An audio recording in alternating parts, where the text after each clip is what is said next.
ఉన్నటువంటి అధికార యంత్రాంగంతో వేసుకొచ్చారు. అది వేసుకొచ్చి రాజకీయం బిగిన్ చేసేసారు. రాజకీయ నాయకులను ఒక్కొక్కళ్ళని పిలిచే కార్యక్రమం, వాళ్ళని ఇంట్రాగేట్ చేయడానికి, ఎంక్వైరీలు చేయడానికి. ఇది అక్కడ ఒరిజినల్గా జరిగింది ఏంటి?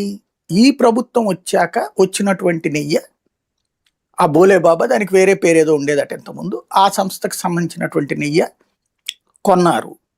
వచ్చిన తర్వాత చెక్ చేశారు. యాజ్ ఫర్ నామ్స్ ఏం చూస్తారు తిరుమల తిరుపతి దేవస్థానంలో? ఎవడైనా సరే నెయ్యి అమ్మేటప్పుడు నెయ్యి ఆల్రెడీ టెండర్ ఓకే అయి ఉండాలి. అది ఓకే అయి ఉందా లేదా టెండరు? ఎస్, వాళ్ళు అంతకుముందు టెండర్లో ఓకే అయి ఉన్నారు. అయిన తర్వాత వాళ్ళు ఎన్డీడీబీ నామ్స్తో ఉన్నటువంటి అక్రిడిటెడ్ సంస్థ నుంచి ఆ నెయ్యిని చెక్ చేయించుకుని సెల్ఫ్ సర్టిఫికేషన్ తీసుకురావాలి. అయ్యా, నేను సో సంస్థ దగ్గర తనిఖీ చేయించాను.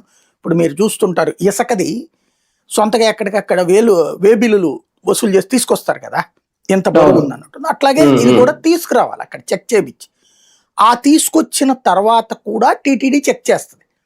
టీటీడీ చెకింగ్ జగన్ వచ్చాక ఏమైనా తీసేశారా? లేదు. అంతకుముందు చంద్రబాబు గారు ఏ పారామీటర్స్ పెట్టారో అదే పారామీటర్స్ ఆధారంగా చెకింగ్ కొనసాగుతూనే ఉంది.